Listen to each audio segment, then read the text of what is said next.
boom to the hay, all you sports fans, or to you, the individuals, part of the collective, out there in the tubosphere. Welcome to Fast Track Sports Rack Highlights, here on Talk Radio version of OMSR. I am your host, Will, the alternative ESPN Sports Thrill. So what does all that catchphraseology mean? You know, Sports Rack, it's on display. Fast Track means it's going to be pretty quickie. Although, I've been waiting for a repeat of this to show y'all for a long time. We're talking the SEC championship game, first conference championship game ever, be it a risque, back in 1992. Now, this hasn't been on the air since August. The first rendition being digitized out on digital cable from the U of ESPN was very splotchy, pixelated, you know what I mean, when that upper echelon of channels, you know, above, you know, in the 3-digit range, above 100, was terrible. It was a terrible recording. And I was going to put them up. This is split up into 6 parts because it was an hour-long show. So obviously not going to take an hour-long show and throw it up on YouTube. You can't do that anymore. The point is, this was a much better broadcast. And I'm not too sure if it's going to be shown again this year because we're already halfway through the college football season. So it's great viewing, parts 1 through 6. You got to check it out. They speak for themselves. This will be the baseline show. If you haven't seen the other ones, you really should start from part 1 so you can see all the way through to part 6. It'll make sense. It'll take you back in the Wayback Machine. All you dudes from my generation, late teens, early 20-somethings, even you 30-somethings, you know, you'll get a kick out of it. Hearing Keith Jackson, a young Gary Danielson, I was going to say Derek Danielson, and the intro music for ABC back then. How things have changed, not only in the sense of what they were showing and how it's involved in college football, but ABC used to show all the big games back then. Now the SEC's on CBS. Very fascinating stuff. You'll love it. You'll get a kick out of it. Shout out to my girlfriend down there in T-Town. Alright. Thanks for watching. Plenty of other stuff on the channel for your entertainment needs. College football needs. Later days and more signature plays.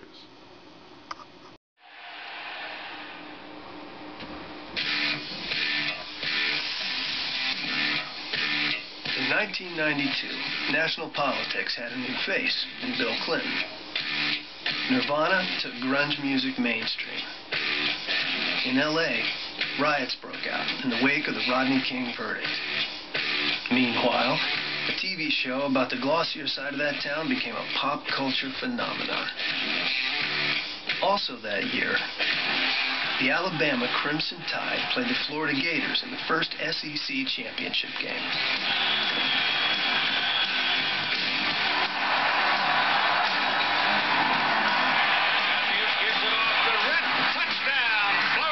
At that time, it was considered a big game. After the end zone, touchdown, Alabama! But no one predicted it, like Clinton and Cobain, would shake up the world.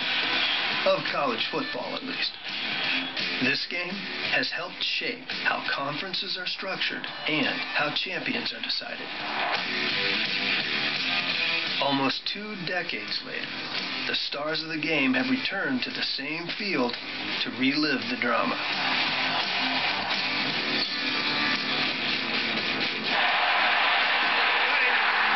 Who are these guys? They will also dissect the one play that changed college football forever.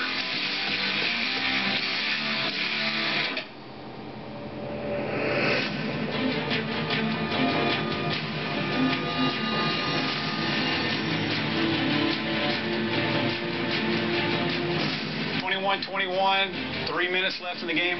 Blue slide righty. The hook.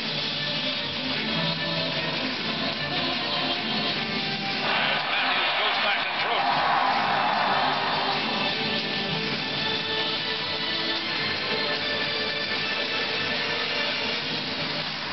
He's in. Touchdown!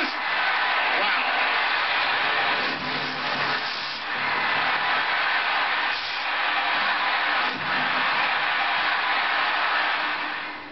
history today for the Big Ten Conference, as Nebraska has been unanimously approved now by the 11 other Big Ten schools. Breaking news just into SportsCenter. It is now official. The Atlantic Coast Conference presidents have voted unanimously to accept Pittsburgh and Syracuse as new members. A&M has been courted by the Southeastern Conference.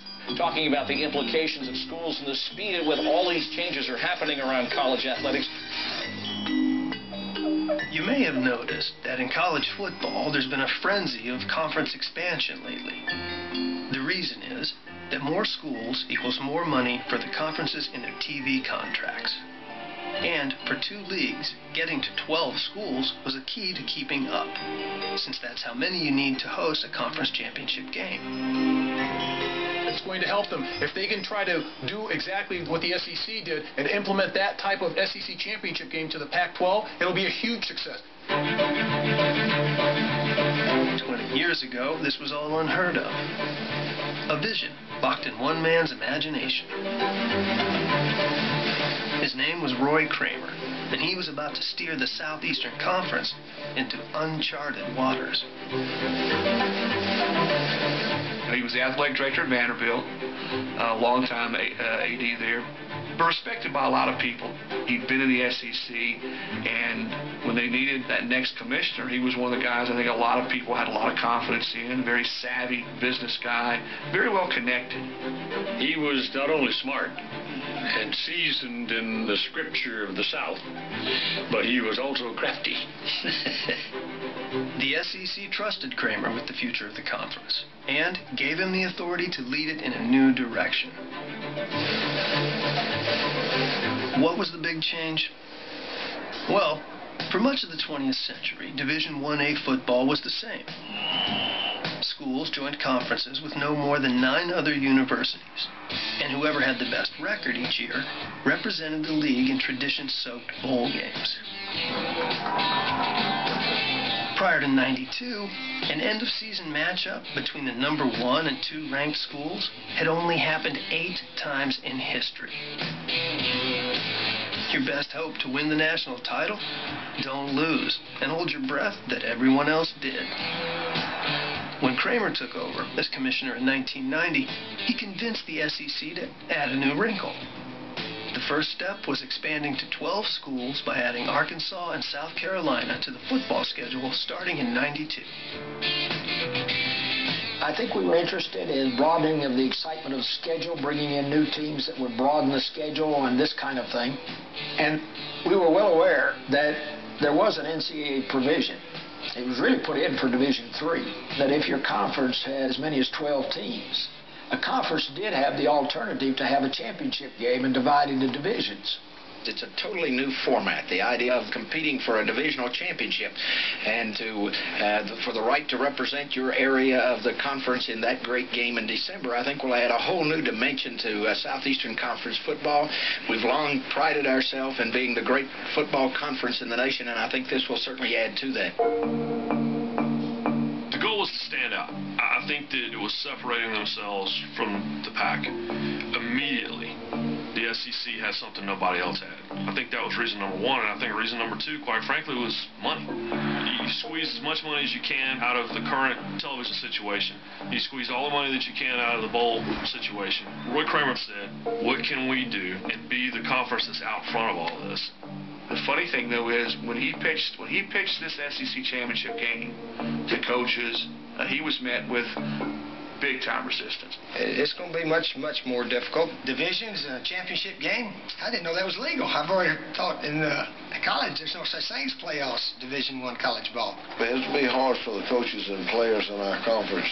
That didn't overexcite me because I felt like it's difficult enough, and the challenge we had getting to the championship. I think what's going to happen is we're going to beat each other up. Our coaches were convinced that no one in the Southeastern Conference would ever win a national championship. And I have to say the media was very strong in that area too. I thought the championship game was foolish. You run the risk of getting beat in that game and losing the ticket for the national championship. It seemed kind of insane. Kramer was only able to get a 1-year contract from ABC to televise the game. But he convinced the schools that long-term, the plan would bring the SEC a huge payday and was worth the risk. Like the other head coaches, Florida's Steve Spurrier clearly didn't get a vote. His Gators entered the '92 season as defending conference champs, and his frustration showed. On a quest, meaning, reason, comes to be how it begun.